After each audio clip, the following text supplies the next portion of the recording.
right.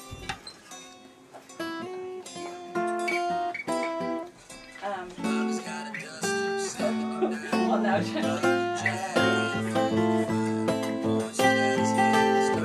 about ourselves. We're brothers. Yeah. We work together. We get along. We're not married to the same woman. We don't live in the same house. He wrote. We were in. This is funny. This is pretty good. We went to a Christian school. We didn't have a television. We lived in the suburbs, but we thought we were farmers. My dad was a redneck from Nashville, North Carolina. We raised rabbits. We killed them. We ran 5 miles before school. We practiced a musical instrument for a half hour every day. Me and my brother and my 2 older sisters.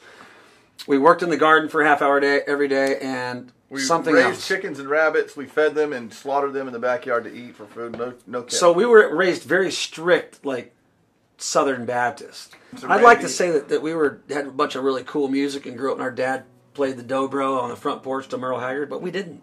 We listened to Our dad Stryper. did like Merle Haggard and all the old country, but we didn't like it just because he wore like really long jean cut-off shorts, and it was kind of embarrassing. My name is Bob DePiro, and I've been in Nashville for a good long while. I tell my friend Tom that I was not born in the South, but I got here as soon as I could. And it's like Dances with Wolves, you know, Dances with Rednecks. You know, I've been here so long, I believe that I've been accepted into the tribe. I've been here and I've done the deal. I got the secret handshake. Yes. So I came here, grew up in Ohio, played in rock and roll bands, played guitars, and came to Nashville and just fell in love with the South and everything in it in Nashville, Tennessee, and here I stay. And I've been writing songs ever since I moved here. You, on the other hand, are a whole menagerie.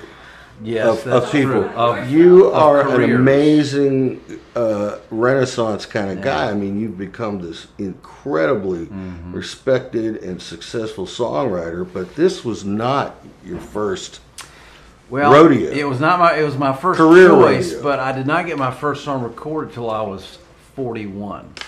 Wow. Now, I know people find that hard to believe, but I'm old as Methuselah now. I'm somewhat embalmed on Starbucks and Jack Daniels. Yes. And that's why I look as good as I do. understand.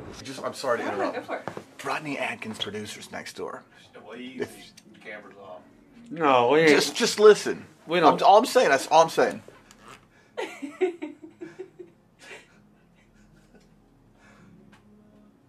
It's not bad. You just got to write. You got to be in the game and try to be inspired. And You do kind of feel it when it's there. It just kind of happens, and it can't doesn't force happen. Some yeah. people maybe can. I can't. We can't.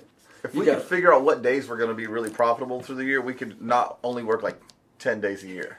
There's about 10 days that are really I bet you profitable. every Everything time- else is bullshit. Much every time we write 20 songs, we write a really good one, about an average, and all the of those one every 20, about one out of all of those 20 probably gets. You just it's the game of averages.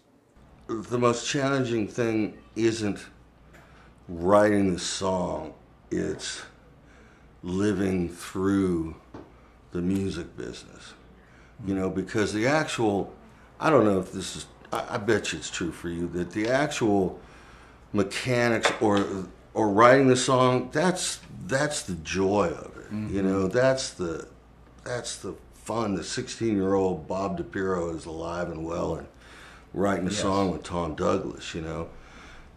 Is it hard to come up with ideas? Sometimes, yes. You know, I mean, I think we're both at the point that we could write a song. It might not be a very good one, but we could mechanically come up with something.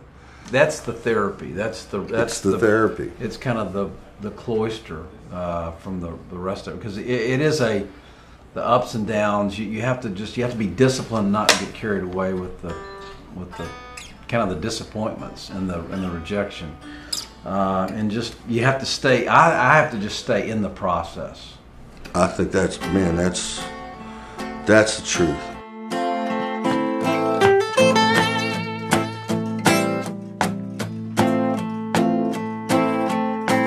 Bobby's got a Duster 79, a bottle of Jack and a 45. Points it at his head and starts to cry. Too proud to ask me to save his life.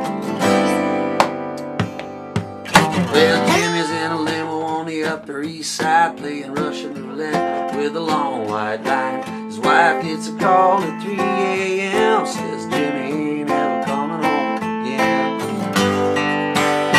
She asked me why, and I say I sure wish. We're sitting, actually these two DJs from Sacramento, California, Pat and Tom. They're the morning show out there, and they're friends of ours. They were in town for the CMAs that week, I believe it was, and they wanted to come by the office and, mind if you just sit for a minute? We said, sure. It was me and Brad and Pat Buchanan. He's a session guitar player and songwriter. Does his own Plays records guitar here. for Faith, actually. Live, and he plays on all the Kenny Chesney records. He's a great guy around this town. He's very successful. And Pat, we were just picking around and started talking, and these guys were kind of sitting there. And We were about to say, you need to leave because it's time. You know, it's well, kinda it was weird for us to even get there because we were kind of talking. He was picking on something, and he said, people start saying things or singing a line, and sometimes you don't have the title and the idea. It sort of pops its head out. And all of a sudden we turned around and we were sort of onto something, and these two DJs were sitting there, and they're totally cool guys. They're friends of ours. Great guys. But, you know, it was just one of those moments where we knew we were, as all three as songwriters, you can sort of tell when you go, uh-oh, we're on something. We're on a track. Let's get going. You guys need to leave before you take credit.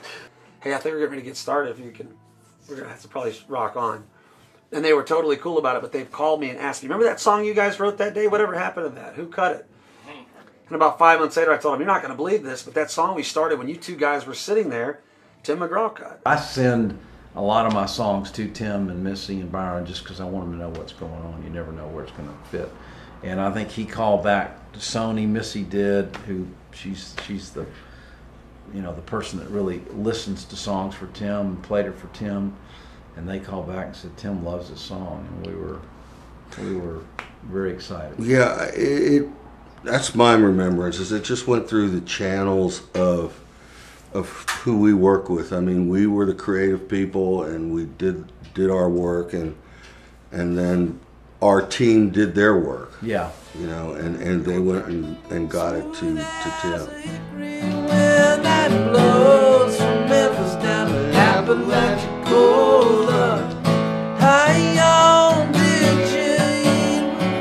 Come on in, child, I'm glad to know ya. Don't let this old go across.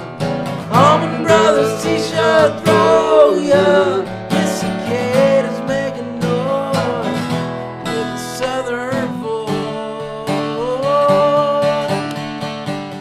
Well, this is how we came up with Southern Voice, Bob DiPiero's version of how we came up with Southern Voice. And I think you, Tom, had the title. Maybe, yeah, I think so. Something like that. Yeah. And, you know, like I said, I'm this rock and roll guitar player, you know, who everything kind of gets channeled through the teenager with the electric guitar, you know, and I just loved that idea, Southern Voice, you know. And you know, I've always got a guitar in my hand, you know, and just playing a real, just straight ahead kind of rhythm.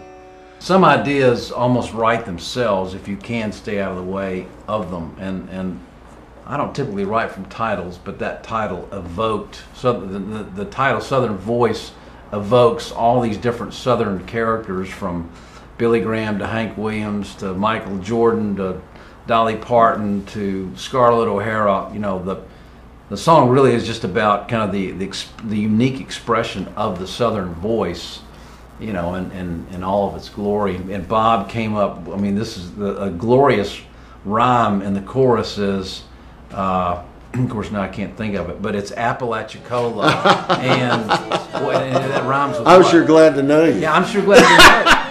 It's just like, and he got cicadas, Apalachicola, Man, the Allman Brothers t-shirt, and Sure Glad to Know You, all in a chorus, and I was like, wow.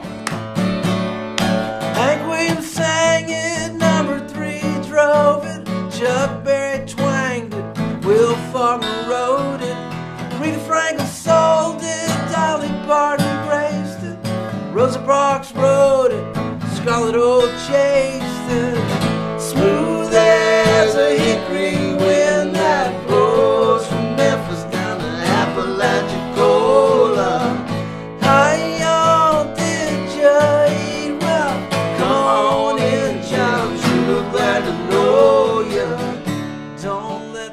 Southern Voice is the title track of Tim McGraw's new album, it would definitely go in my yearbook. Bob DePiro, class of, included by Southern Voice / Tim McGraw. It'd be a big deal. No, it would be exciting, you know, to have a title, an album title. You know, that's high honor right there. So you know, and Tim, once again, to me, Tim will always be a country artist. But you know, when you sell the amount of records that he sells, and you get the amount of people coming to see your shows that he does, you become property of the world. You know, you're a pop artist, you're a rock artist, you're just a big artist, you know. So it would be it'd be a real honor. Thing. Yeah, it'd be awesome. Oh yeah, it's cicadas making noise with a southern voice. We knew he had recorded it, but he recorded a lot of songs, so we knew, you know, you got to. Honestly, we still don't know because songs drop off of records. I know that he loves the song, and I don't think it'll leave. But you know what? We always say it's not final till it's vinyl. And until you go in the store and pick up the record and they shrink wrapping your songs on it, it's never for sure. So, we talk all the time. He's one of our great friends. Not only we say he's our publisher. It's not like we check in with him. It's not like an office thing. You know, our job. Like he was honest and told us we already lost one cut on this record from the delay. It just happens. I don't remember exactly when, but just, oh yeah, man, I Want Jesus turned out great. You want to hear the master? I just got the Byron just mixed it. You want to hear it? We'll be in the car together. Well, yeah. We're narcissistic. Is it about me? Well, yeah.